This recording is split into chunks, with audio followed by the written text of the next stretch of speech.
Hi everyone, this is Vijay from Vijay Tell a Tale. So, my first exciting story is the end of the world.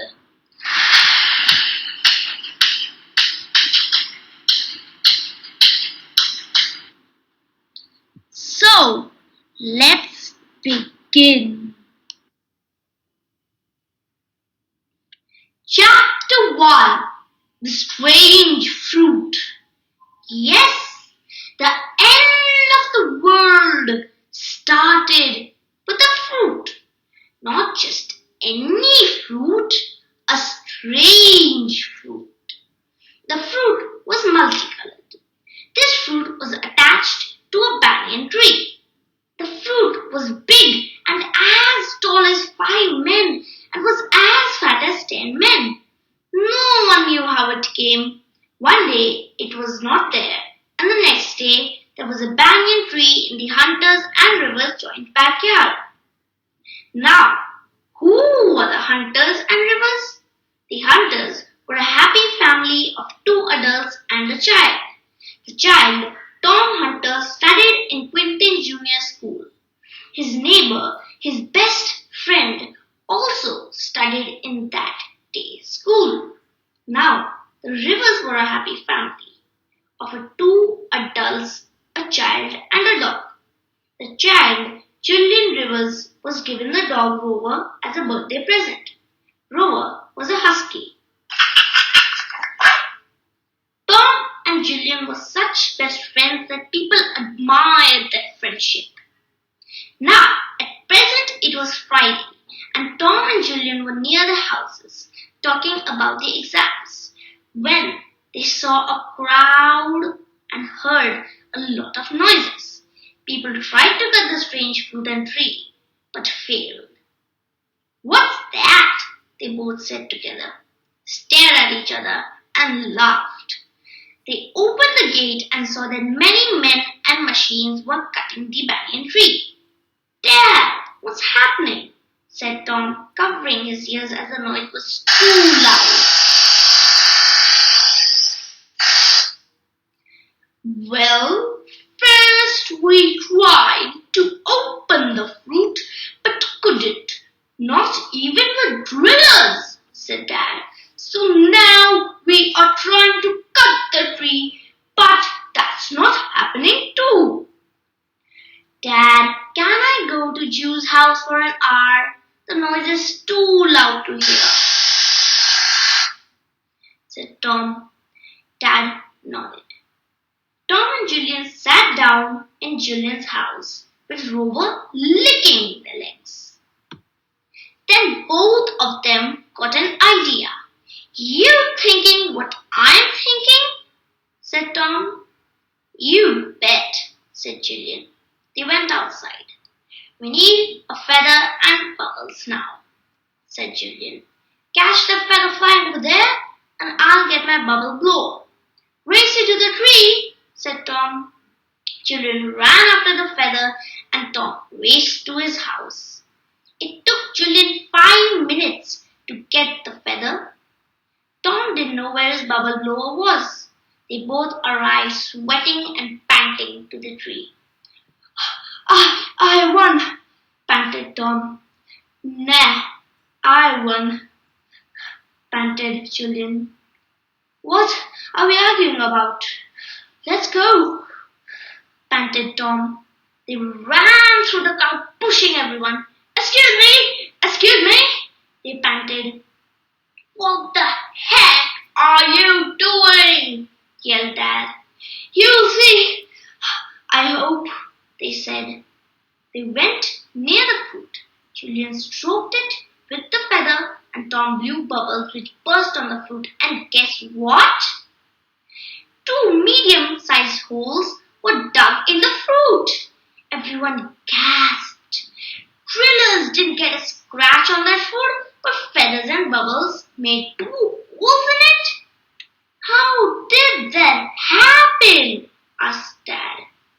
Julian gave a look to Tom that said, You tell the same way we got. I'm too tired. Tom was also tired, but he knew that Tom just sat and searched, but Julian ran under the hot sun. So he began saying,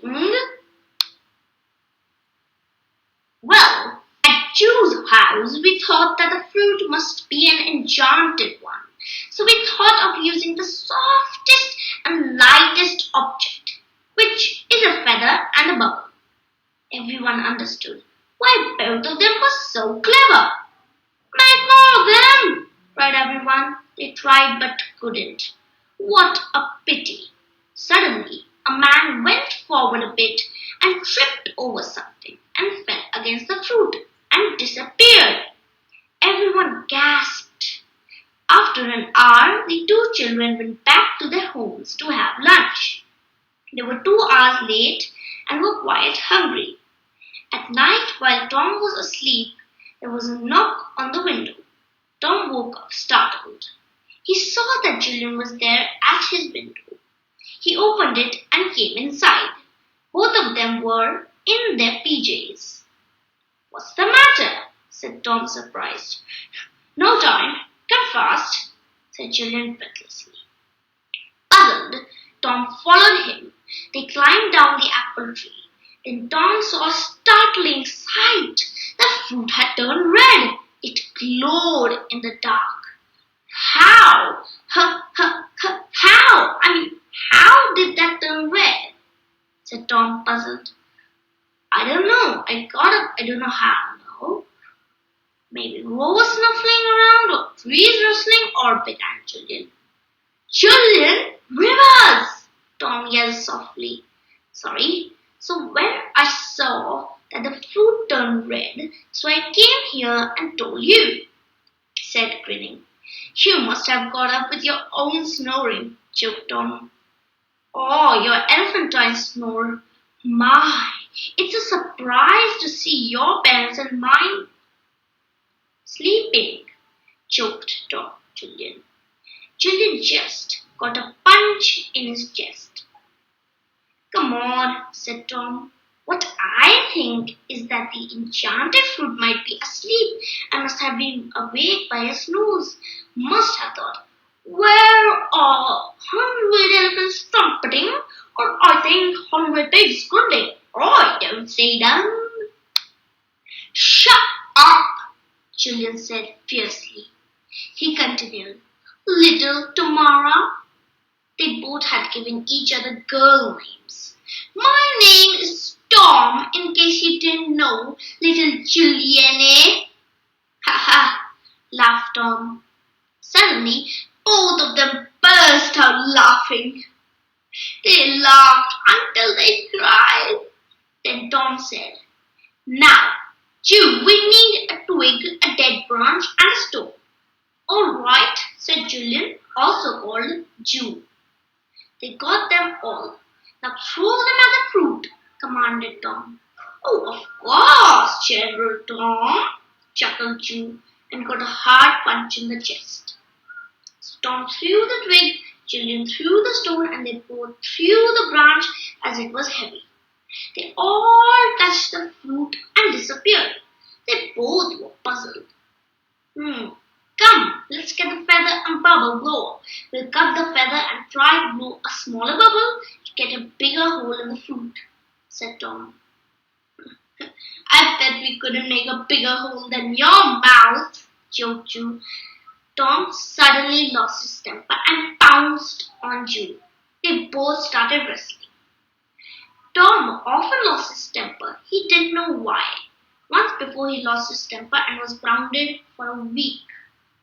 Soon, the cut, feather, and bubble blower were ready. As the small bubble burst on the fruit and the small feather stroked on the fruit, there was a crack on the right side and the fruit started shaking. We shouldn't have done that," said Tom. Suddenly, the ground started shaking, trembling so hard that the cars jumped up and down. Some people woke up, and then a loud voice came, a groaning type of voice, like,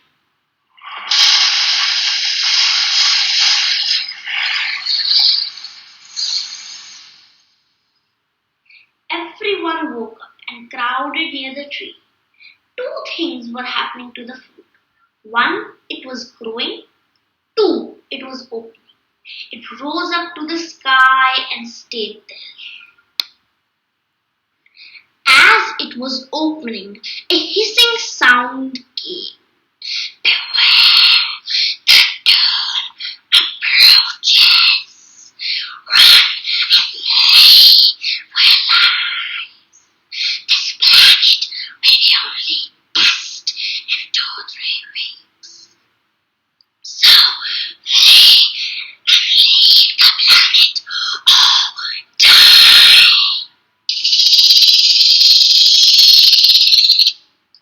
And then the fruit opened, and there was a circle of blackness outlined in red. The red was circling the circle of blackness. Then Henry, a boy from Tom's class, yelled, "It's a trap! The black circle is a weapon, and it's a trap!" Then Julian said, "Don't be stupid. Shut up for heaven's sake. We're trying to think what it is. I think Tom knows it by the look on his face." "What's it, Tom?" But before Tom could say anything, the grown-ups fell down on the ground. "The snow ring is all white," said Henry. Tom turned towards the children and announced, "It's a poodle!" End of chapter 1. So now you have to wait for chapter 2. So keep subscribing and like my video. Signing off, VJ from VJ Tell a Tale.